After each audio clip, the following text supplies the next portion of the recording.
Okay. Hi, I'm Bill. I'm an alcoholic, and it's good to be here. And I'm gonna say what I always say when I come to a meeting out of town. I say I'm from New York. I'm from headquarters, and I'm just here to see if you're doing it correctly. And but I want to thank Elizabeth who booked me. And so if you don't like what I have to say, by all means, blame her. Okay, good. Now let's get started. I celebrated 28 years in November, and I have a lot of things to be grateful for in my life, and a lot of things I'm proud of.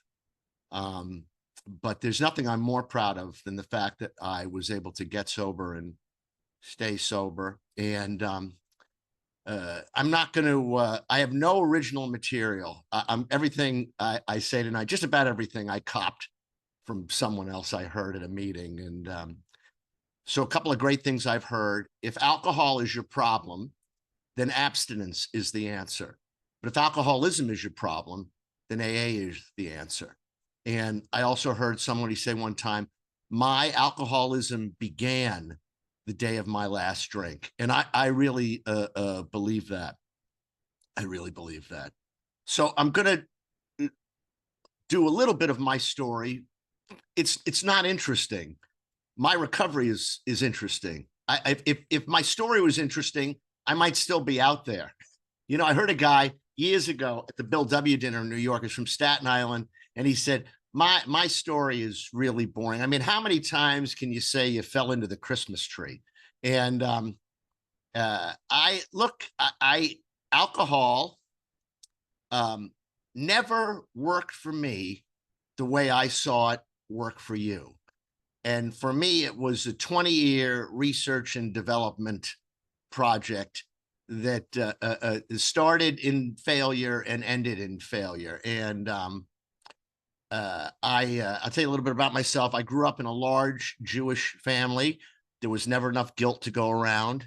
And my mother is, and I believe this is the only person I can ever use. My mother was a functioning alcoholic. And my mother, back then, I'm a million years old, by the way, I'm 67. So back then, they would do the alcoholic, are you an alcoholic quiz on TV. They would run a PSA. I mean, Dana Andrews or whoever was behind it.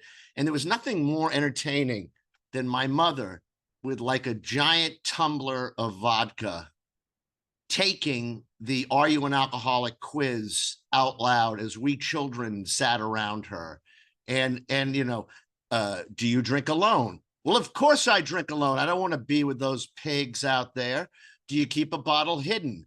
What do you mean hidden? You know, that was very entertaining. So I decided that I was not going to be like her. I was not going to drink it at home.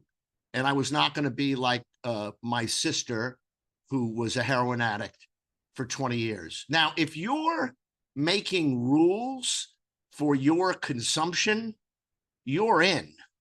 And by the way, I was making these decisions when I was 11 about not drinking home or not doing heroin. I was making those decisions. And I was a good boy. So I didn't start really drinking until it was legal when I was 18. And like I said, never worked for me the way I saw it work for you. And you know, we hear all the time people say, I was shy and I started to drink and I became very outgoing. I couldn't talk to the opposite sex. And I had a couple of drinks and I could talk to the opposite sex. I thought I was unattractive and I had a couple of drinks and then I thought I was really attractive. Just the opposite of me. I was very outgoing. When I drank, I became withdrawn to the point of hyperventilation. Not a fun date. You know, so I could talk to the opposite sex until I had a couple of drinks in me. And I thought I was unattractive and I had a couple of drinks in me and I knew I was unattractive. And so it just didn't work. And so the solution for me was always drink faster, go faster. And the height, if you want to call it that, of my drinking was I got out of college and I got a job in Albany, New York as a sports writer in a newspaper. And if you've ever been to Albany, you know it's not some of God's best work. And Albany, they keep the bars open till 4 a.m. And if you don't feel like leaving, they lock you in and they keep serving until 9, and then they let you out. It's a very effective system. And I drove drunk constantly. It's a miracle I didn't hurt myself or someone else. And I developed a couple of moves in Albany that I thought helped me. One of the moves that I did was I would hang out with people that drank or consumed drugs or whatever more than me. And therefore, I could both feel superior to them and judgmental of them. It's a very effective system for me. They had the problem. And I did my one and only geographic in 1980. I quit my job and I moved to Manhattan with $1,500 to last the rest of my life, no job. Now, Manhattan in 1980 was post near default New York City. So it was dirty, it was dangerous, it was on the brink of, it was ugly, it was on the brink of collapse. People were fleeing. I loved it. I loved it because I could hide, I could be whatever I wanted to be. I lived on the 14th floor of the Times Square Motor Hotel, and I was writing the great screenplay or whatever. And I started, I knew some people that were at a magazine called Inside Sports, which was done by Newsweek. And I started hanging out with them at a bar called the Cowboy Bar on Madison Avenue. And the Cowboy Bar had free hors d'oeuvres. I had never been in a bar with free hors d'oeuvres. And of course, I thought, this is tremendous. I never have to pay for food again. Now, I was also a degenerate gambler. So one day I'm hanging around with the writers and I say to them, hey, I'm new in town and I don't have a bookie. And they said, well, the guy behind the bar takes bets. So I just thought, well, why don't I just bring in a cot and a chemical toilet? I never have to leave this place. And that's how ambitious I was. And I just, you couldn't tell me anything and everybody else had the problem. And so after a few months in New York, well, really not long into it, I decided to go into the show business. And I became, I was a comedian. I was a comedian for 13 years. And I started working at a club called Catch a Rising Star. And I started hanging out with two people that drank and consumed more than I did. And as is the case in this disease, one of them died at 42. You don't die at 42 of natural causes.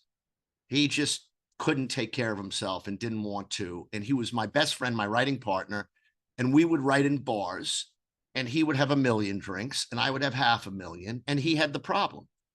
And the other person that I hung out with that consumed more than I did was she was the house MC at Catch a Rising Star. And she eventually, she put up with my nonsense and we got married and she got sober in 1994. And she was my power of example. And I'll talk about her down the road a little. She's in heaven. And I'll talk about her down the road. So, but I, it was, and it was when it was at the beginning of the comedy boom, as they called it. You could make a living as a comic. So I traveled all over the country, all over the world. And, there were no shackles on me. When you worked at a comedy club, you drank for free, and as a friend of mine said, yeah, I may not have paid for my drinks at a comedy club, but that drink cost me friendships. That drink cost me jobs. That drink cost me uh, relationships with my family. Um, they were costly, and I did other things, but we're not here to talk about that. And so eventually, like I said, my wife came in, and I saw the change in her instantaneously, and it was I couldn't believe it. And I knew of AA. I might have known people that were, I don't know.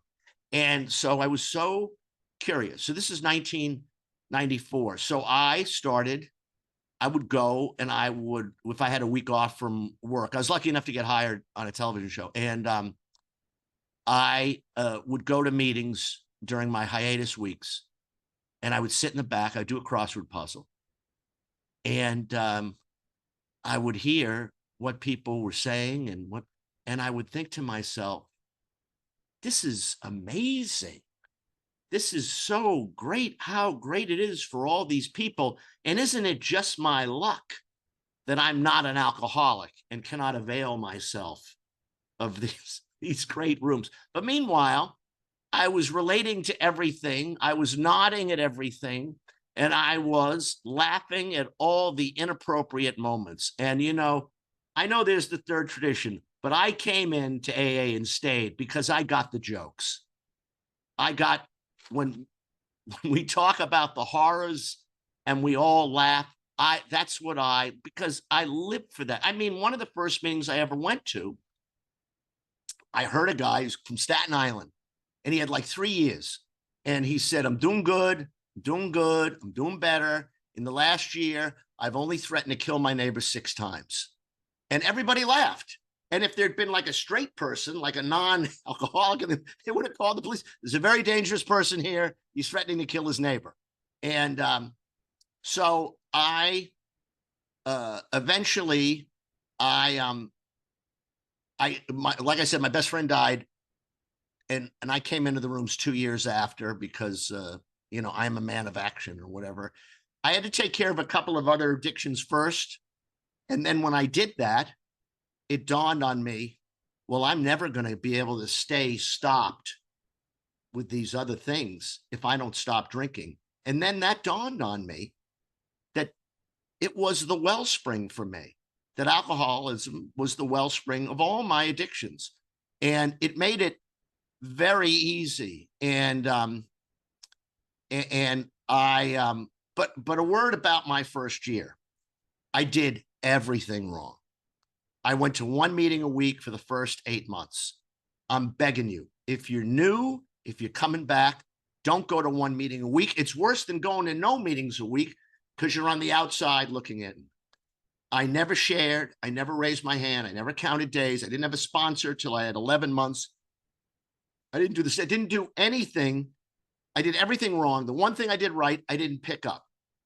And then at a year and a half, and my sobriety day is my sobriety tape, but at a year and a half, my sobriety really began because I left my job for a little while, and I committed to the program as I am still committed. I became a guy that goes to a minimum of 5 meetings a week. I did the steps. I got a sponsor. I got sponsees. I did service, all of which I still do. And by the way, how about this tonight? 181 people. How about this? How about AA? How about this? A pandemic hits. It was like St. Patrick's Day. The next day, boom, AA is on Zoom. I mean, think about AA for you people that have some time. AA, it takes 5 years to add a comma to a new edition of the big book. The pandemic hits, boom, we're on Zoom. God bless, and we saved ourselves and we saved a lot of people. I know we did. And that, all credit to AA for that kind of, because AA, we move slowly. And so that's just a side note. And I heard a guy say one time, my goal is to have the self-esteem of a guy eating cereal on Zoom. That's my goal. And, you know, there's some stuff I don't like about Zoom. I can't hear the laughter. I'd rather see the back of your heads. But, you know, other than that, pretty good system. So I, you know, I made the commitment, and I am, if anything, I'm more committed today than I've ever been. And so I'd just like to kind of run through the steps with you, and just my own sort of personal experience and whatever.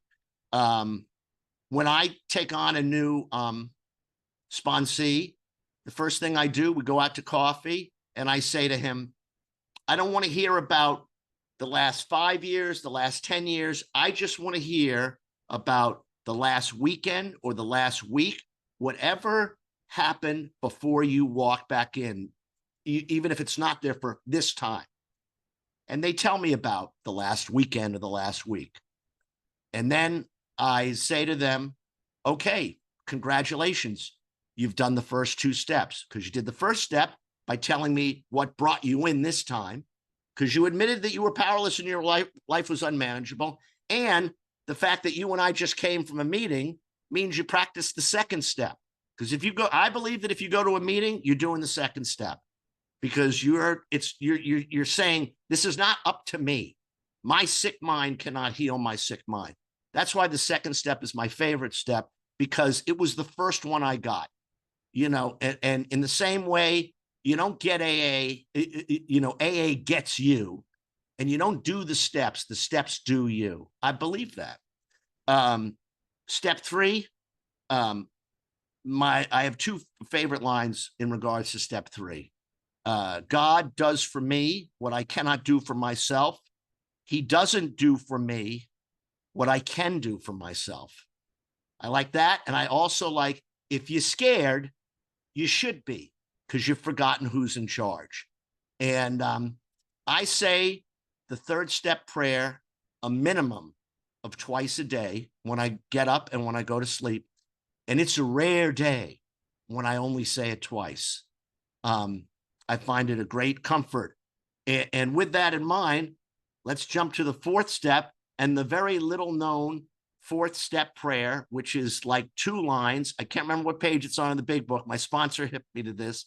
And the line is, we ask God to take away our fears and direct our attention to how he would have us be.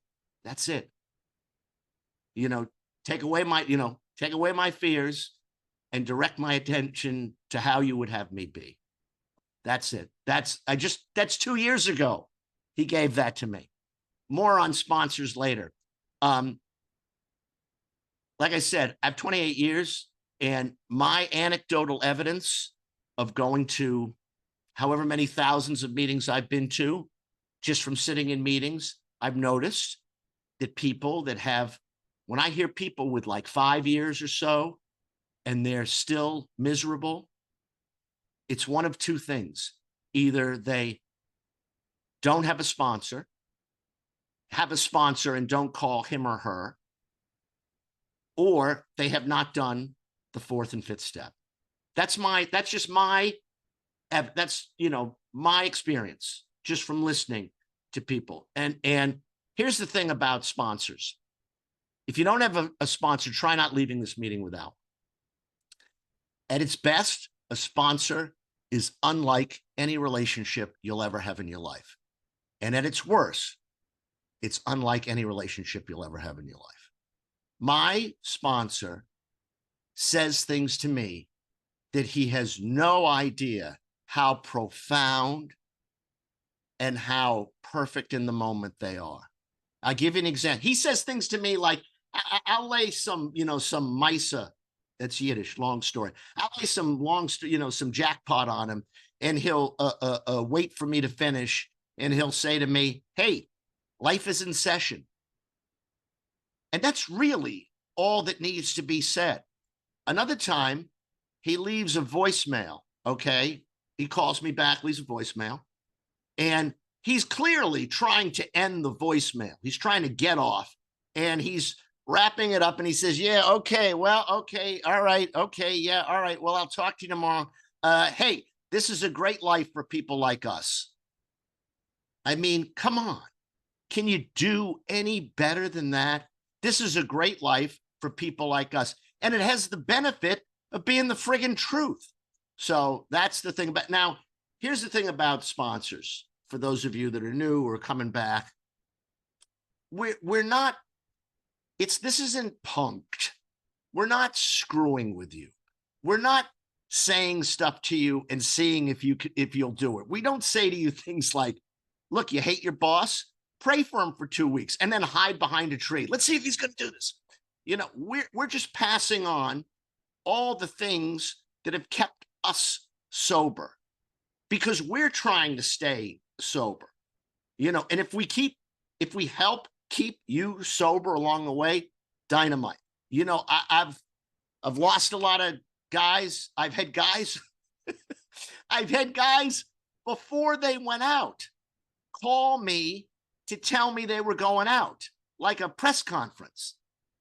I've had guys who I've said to, and this is an exact quote, who I've said to them, hey, listen, next time, call me on the way to the liquor store, not on the way out of the liquor store, you know.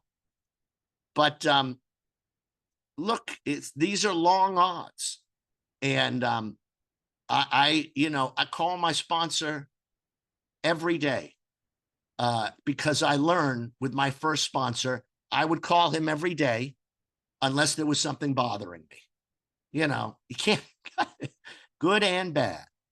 So that's sponsorship. Fourth and fifth step. I'm just going to get into this quickly. I struggled for years with that fourth column, what my part in it was. I knew I had a part. I couldn't understand it. And there it was, hidden on page, I want to say 55 of the 12 and 12. If we have a resentment against somebody, our part in it is one of two things. Either we tried to dominate that other person or we had unrealistic expectations of that other person. Sometimes it's a combination, and sometimes the unrealistic expectation that we have of the other person is that they behave like a human being. Sometimes that's unrealistic. And boy, it's such a shortcut. If you can just feed everything into that, I want to say metric or construct or whatever millennium word you want, but it's such a shorthand. It's a second language for me, the program. And the fact that if somebody bothers me, all right, Bill, what was it? And I'm telling you, 9 times out of 10, it's unrealistic expectations for me. Sometimes I try to dominate, come on, you've heard me, so far, I can be a little dominant. So that's 4 and 5. Sixth, whenever I think of the sixth step, I think of, I struggle with this because I did my fifth step. I struggled with the sixth step because I knew I had character defects, but I couldn't identify them. And 6 and 7 is life's work. That's the greatest thing about the program for me is I'm never going to graduate. So I was really struggling with it. It's a paragraph this big in the big book. So I went to a meeting on Saturday night, Sutton, still around here in Manhattan. And I heard an old timer speak, and he was really wise. He was especially wise. And I went up to him and I said, I'm having trouble with the sixth step. I know I have character defects, but I don't know how to do it. And he had a lot of time. He had like 40 years. And he said to me, well, when I finished my fifth step, my sponsor said, okay, now we're going to do your sixth step. And he took me down to the docks on the Hudson, took me down to the docks. And he was trying to find a guy that worked down the docks. And the guy's name was Sixth Step Johnny. Sixth Step Johnny. That was his name. So they're looking for him and they find him, it's old timer. And he says, this is this is so-and-so. He's my sponsee, and he's ready to do his 6th step. And the guy said, in 6th step, John, he said, are you entirely ready to have God remove from you your defects of character? And I said, yeah. And he goes, okay, you're done. And that was the story. So I always think about overthinking the notion of character. You know, you'll know them. And the greatest thing I heard about character defects is my character defects go away as my need for them withers and die. That's, you know, it's like a plant that if I don't water them, they're not going to continue to grow. They're going to wither and die. Step 7, which I call let's get ready to humble. It's all about humility. The 2 best lines about humility I ever heard is humility is the ability to be inconvenienced. And humility is not thinking less of yourself. It's thinking of yourself less. And talk about, I mean, I don't want to rewrite the 12 and 12, but it should be flipped because it's just all about humility. And that's through humility. And they talk about that in the 5th step, too, in the 12 and 12. It really is, that's the gateway to dealing with the character defects, if you have the humility to look at them. 8th step, just a list. Don't overthink it, just a list. And I had a sponsor for a long time who's a legendary New York guy, Kevin Talty. One time I said, we used to have dinner once a week. And one time I said to him, how many sponsees do you have? And he said, if I count everybody, 40. If I count the guys that call, 3. And if I count everybody, I got about 12 sponsees. If I count the people that call, I got 2. And, but that's, that's the deal. And whenever I would tell him some story from my past, thinking I was just making conversation, he would wait for me to finish. He was from the Bronx, and he would say, okay, there, put him on the list there. That was it. Put him on the list. And, I believe that the list has 3 levels. I believe that, and they're like, if you know anything about soccer in Britain, I think there's 3 different levels. I think there's the people, oh yeah, I definitely owe him or her an amend. There's the 2nd level, which is, yeah, I'm not quite ready. I'll get to it. And then the 3rd level, no friggin' way. And the idea is to get the people in the no friggin' way list up to the maybe list, and the maybe up to the definite list. And my experience with so we go to the 9th step. My experience with my amends is every time I thought it was going to go well, it was challenging. And every time I thought I dreaded it, it went great. And I'll tell you, this is my favorite 9th step story. I heard a guy say this at a meeting, and I love this story. So he was, 5-star, drunk, fired from a lot of jobs, and he was a liquor salesman. So he has to make an amend to his former boss. And he tells his sponsor, I stole from the guy. And the sponsor says, well, how much? And the guy goes, yeah, about $3,500. And he says, okay, well, arrange to have lunch with him. Tell him what happened. Tell him you're sober, and give him the check for $3,500. Oh, okay. So, and he's telling this story in a meeting of like 200 people, like tonight, live. And he says, so I invite the guy, I invite the guy to lunch. The guy comes to lunch. I say, hey, listen, I apologize for my behavior. I've gotten sober and I stole from you, and I figured it out. It came to about $3,500. So here's a check for $3,500. He slides the check across to the guy. The guy takes the check, rips it up, and he says, I don't want your money. I just never want to see you again. So the guy, okay, fine. So he goes home, calls his sponsor, and he says, well, I did it. I had lunch. I gave him the check for $3,500 and he ripped it up. And the sponsor says, and did you then ask him the name of his favorite charity so you could make a $3,500 donation to charity? And the whole room, 200 people went, oh, that's my favorite immense story. I don't have anything close to that, except my uncle, who was my hero. He was a famous writer. He was one of my first events. It was so difficult for me because he's my hero. And I used to just rip him off blind of I was the kind of guy, this is how classy I was. If I came to your house or your apartment, my first stop was your medicine cabinet, and I would clean you out. Not quite. I would leave enough for you to get to the pharmacy the next day. And so I ripped him off blind for years. So I get sober. I got to admit to him. And I'm dreading this. He's my hero. You know, what's he going to think of me? And I tell him, you know, and this and this and this, and I did this and I got sober.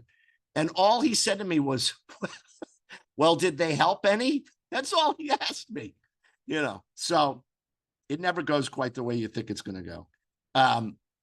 I was one of those people, when I came in the rooms, I would look at the window shade and I would check off the steps I wasn't going to do.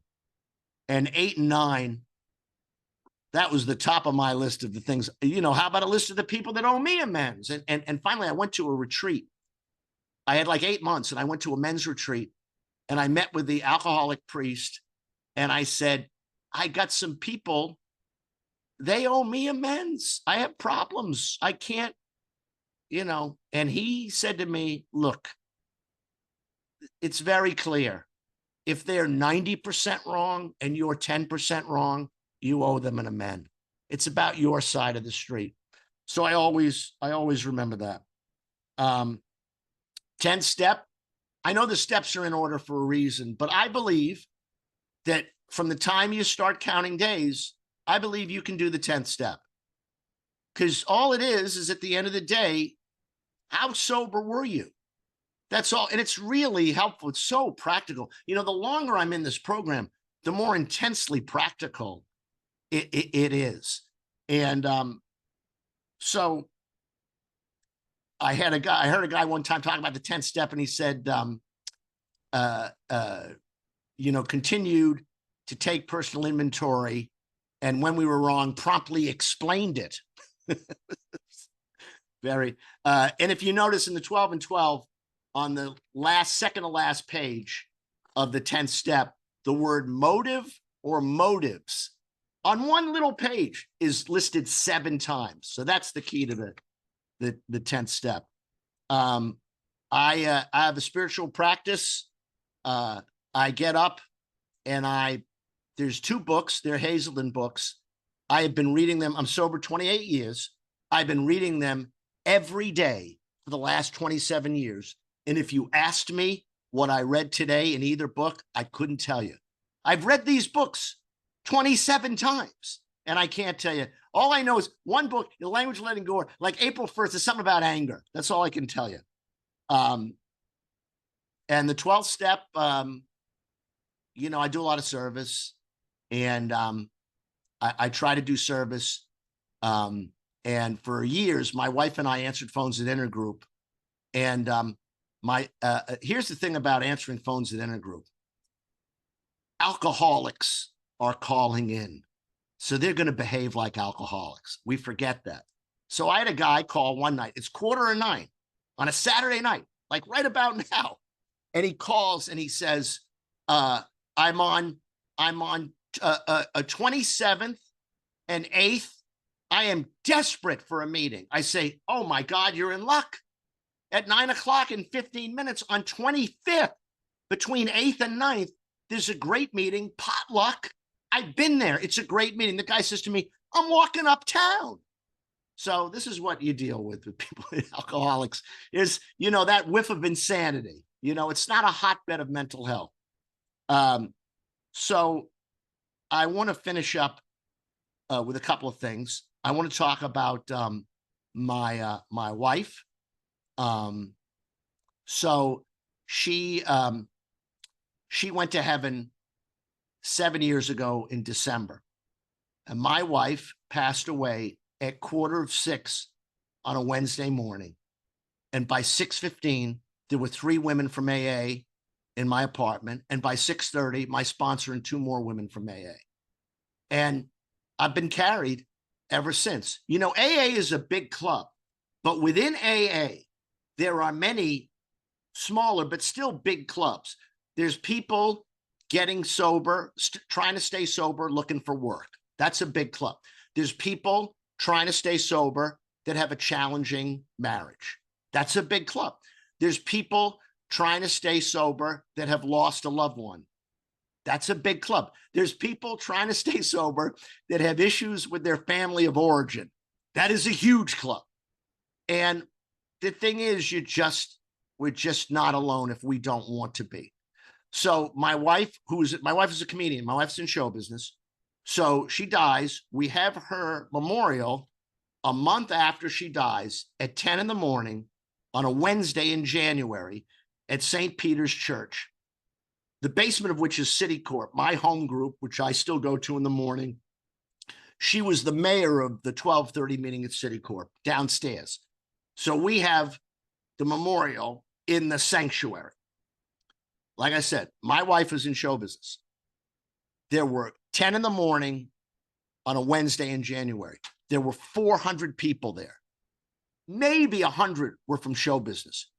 300 were from AA, because my wife belonged to a lot of people. She stayed sober for 22 years. She helped people. She was very visible. She sponsored a lot of people. And that's the thing. We get these big lives, whether we want them or not. Now, what did we say? Did we say 45? Did we say how much? I'm all confused because I have my stopwatch going and it's 8:46. So how much? You got 10 minutes. Beautiful. Beautiful. So what do what do I want to say? I want to talk about some sponsees that I've had. I had a sponsee. Jesus, he's been in and out so many times. I hope he's sober today, but I worked with him for a long time, and he was engaged, and he comes to me and he says, I went out and I got 4 days. And I said to him, well, listen to me.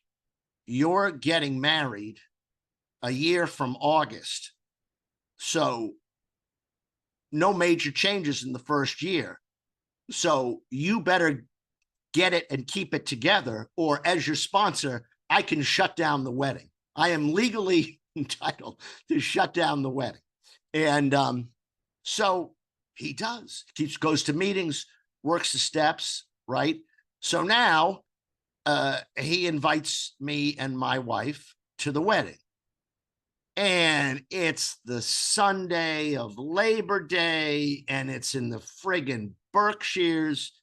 You know, it is, forget how long I'm not a wedding guy anyway, but it's 5 to 6 hours of driving, and God knows how long the day is. And I do not want to go. Why do I have to go? I've done, but because he's my sponsee. I got to show up. And also, it's a wedding. People are going to be drinking. What do I want to be around? So, we drive up there and we get there, and, the wedding's fine, but then there's the sit down. It's just, how long is this day going to be? And we sit down at this assigned table, and there's, probably 150 people at the wedding. And there's, 10 people at the table, and everybody at the table is in AA. He's put all his AA friends at the same table, and they're people with much more time than me or Adrian. And so we start talking and we start telling stories and laughing. And those that 3 hours, it flew by. And at one point, he walks by my sponsee to the table and he says, here's the table that has my back. And it's like, okay, this is why. I don't know what's good for me, but I'll never forget that. And, you know, it's a miracle he's still alive. He's been in and out. And, you know, we don't, if you sponsor people, we're never going to say that thing that all of a sudden their head snaps back and they go, oh, that's it. You know, my life, we don't have that power. We like to think we do, but all we can do is be that copy of the big book or the 12 and 12 that they can count on. That's all. And this is, like I said, this is a spiritual program, but the longer I'm in, it's just become so much more practical. The solutions are so much more practical. Like that, what is my part in it?